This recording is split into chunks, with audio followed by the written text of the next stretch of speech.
एक समय की बात है। किसी गांव में सरला नाम की एक बूढ़ी औरत रहती थी। सरला गणेश जी की बहुत बड़ी भक्त थी। सरला के दो बेटे थे, रमेश और महेश। सरला के दोनों बेटे अपने घर परिवार में बहुत खुश थे। सरला की बस अब यही इच्छा थी कि वह मरने से पहले गणेश जी के दर्शन करे। सरला इसी भक्ति भाव से रोज गणेश जी की सच्चे मन से पूजा करती थी। एक दिन सरला पास ही के गणपति मंदिर में जाकर गणपति जी की पूजा कर रही थी। तभी वहां पर एक साधु महाराज आए। उन्होंने सरला को पूजा करते हुए देखा। हे गणपति महाराज, मैं अब बहुत सुख प्राप्त कर चुकी। आपने मुझे बहुत कुछ दिया है। बस अब एक बार आप अपने साक्षात दर्शन दीजिए मुझे। सरला की बात सुनकर साधु महाराज सरला से बोले। माई, अगर आप भगवान के साक्षात दर्शन करना चाहती हैं, माई, अगर तुम मोक्ष की प्राप्ति करना चाहती हो, तो तुम्हें प्रभु की तीर्थ यात्रा पर निकलना होगा और बारी बारी से प्रभु के मंदिरों के दर्शन करने होंगे। प्रभु के लिए समर्पण करना पड़ता है, तभी प्रभु की प्राप्ति होती है। बाबा, यदि ऐसा है तो मैं गणपति महाराज के सभी मंदिरों के दर्शन करने अवश्य जाऊंगी। सरला अपने घर लौट आई और सरला ने तीर्थ यात्रा की इच्छा अपने दोनों बेटों को बताई और सरला के दोनों बेटों ने उसके तीर्थ यात्रा पर जाने का पूरा प्रबंध कर दिया। सरला के बड़े बेटे ने टिकट देकर कहा, माँ, मैं भी तुम्हारे साथ चलूंगा। इस बात पर सरला बोली, नहीं मेरे दोनों प्यारे बच्चों, बहुओं, तुम यहाँ रहकर अपनी घर गृहस्थी संभालो। सरला अपने चारों बच्चों से ऐसे गले मिलकर गई जैसे वह फिर कभी लौटने नहीं वाली।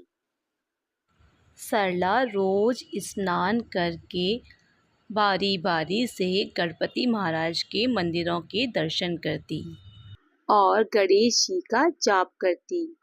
ओम श्री गणपति नमः। ओम श्री गणपति नमः। ओम श्री गणपति नमः। एक दिन सरला मंदिर के दर्शन के लिए घर से निकली ही थी। तभी उसने देखा कि जोरों से बारिश शुरू हो गई है। बारिश जोरों से होने के कारण एक धर्मशाला में गई। वहां पर उसी की तरह दो औरतें और भी ठहरी हुई थीं। तभी उन तीनों में खूब वार्तालाप शुरू हो गई।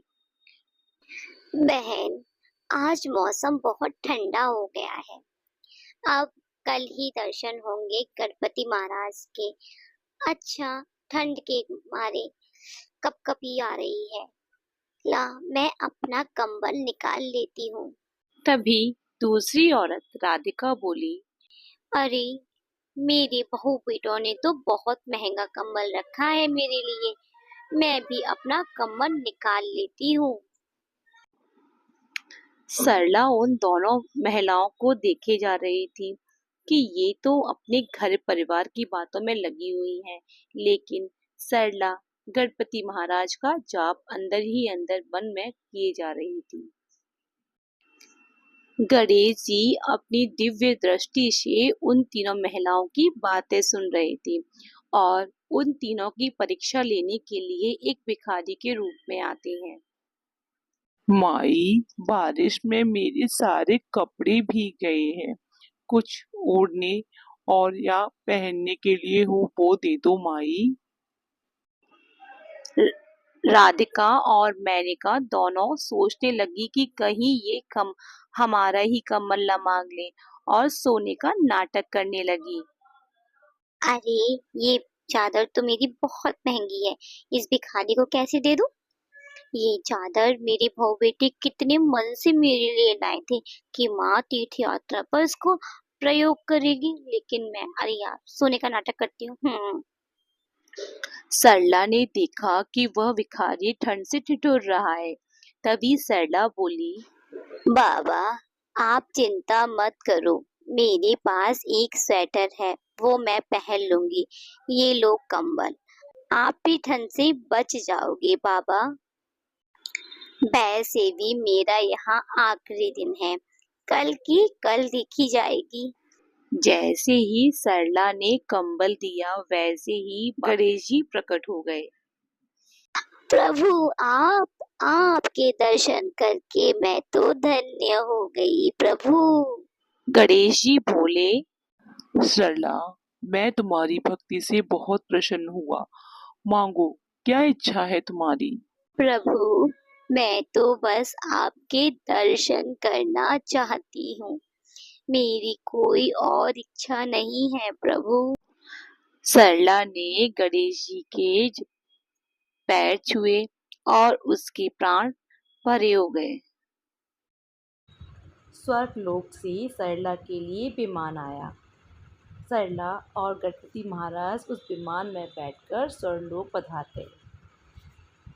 जैसे गणपति महाराज ने सरला पर कृपा की, वैसे हम सब पर भी कृपा बनाए रखें।